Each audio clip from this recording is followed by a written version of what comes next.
অনেক শিল্পীরই আসলে এখন কোনো কাজ করে খাওয়ার মতো অবস্থা নেই, এবং একটা কথা আমরা শুনতে পেরেছি যে তাদের বেকারত্বের ব্যাপার নিয়েও আপনি ভাবছেন, এই বিষয়ে একটু জানতে চাই। আমি খুবই খারাপ লাগে, এখন আমরা শিল্পী সমিতিতে এবছর ইলেক্টেড মেম্বার এমন একজন এসছে, মনোয়ার হোসেন ডিপজল সাহেব।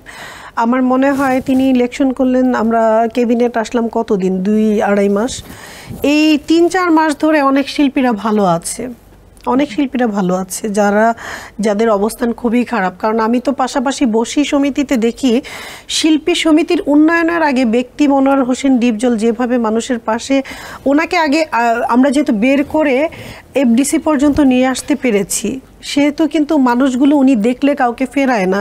শিল্পীদের সাথে দেখা হচ্ছে, যাদের চাহিদা আছে তারা ওনার শরণাপন্ন হচ্ছে, উনি কাউকে ফেরাচ্ছে না। কিন্তু এটা তো পার্মানেন্ট সলিউশন না, হয়তো 2 বছর পরে আমরা ইলেক্টেড মেম্বার নাও থাকতে পারি, বা মনোয়ার হোসেন ডিপজল এফডিসিতে এখন যেভাবে পাওয়া যাচ্ছে এভাবে নাও পাওয়া যেতে পারে। সেই জন্য আমরা শিল্পী সমিতির পক্ষ থেকে, আর সবচেয়ে যিনি লিডিং দিতে খুব শক্ত একজন লিডার মিশা সওদাগর, হ্যাঁ, খুব পরিপক্ক একজন মানুষ, খুব ভালো একজন মানুষ।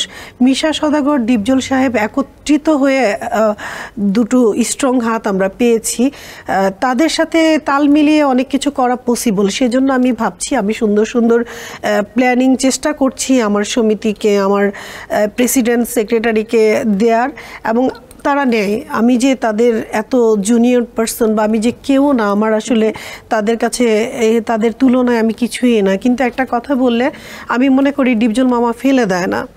তো আমার শিক্ষা থেকে, বা আমি চাচ্ছি যে আমাদের শিল্পী যারা আছেন তারা ওই যে 2-4-10 হাজার টাকা দিলাম, এটা দিয়ে 1 মাস চললো, 2 দিন চললো, 1 সপ্তাহ চললো, এটা না, পার্মানেন্টলি তাদের জন্য যদি একটা বাসস্থানের ব্যবস্থা করা যায়, তারা যেন থাকাটা হয়ে গেলে কিন্তু খাওয়াটা জোগানো যায়। তো আমরা চেষ্টা করব। খুব চমৎকার একটা উদ্যোগ আপনাদের। এবার একটু আপনার ক্যারিয়ার নিয়ে কথাই আবার আসতে চাই। ল নিয়ে পড়েছেন বাবার ইচ্ছায়, আইনজীবী হওয়ার পেছনের কারণটা তাহলে কি ছিল? বাবার ইচ্ছায়? না, বাবা চাইতেন আমি লয়ার হই, বাবা চাইতেন।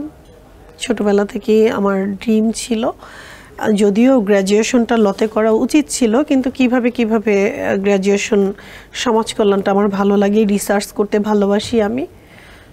কারণ এখানে আপনার অটিজম, তারপর ডিসেবল পারসন, বাচ্চাদেরকে নিয়ে রিসার্চ করেছি 2 বার, অনার্সে 1 বার, মাস্টার্সে 1 বার। এগুলোর জন্য সমাজ কল্যাণটা প্রেফার করেছিলাম। সমাজ কল্যাণ করে যখন লটা কমপ্লিট করে, এখন এটা আমার ছোটোবেলার একটা ফ্যামিলি ড্রিম ছিল, চেয়েছিলাম যে পড়াশোনাটা, গ্র্যাজুয়েশনটা একদম আলাদা একটা সাবজেক্টে করি, এটা আবার যেহেতু করা যায় ডিপ্লোমা, আলাদা করি। আপনার 2 জন সন্তান রয়েছে, হাজবেন্ড রয়েছে, তাদের সাথে সংসার কেমন যাচ্ছে, দিন কেমন কাটছে? আলহামদুলিল্লাহ, এখন পর্যন্ত ভালো।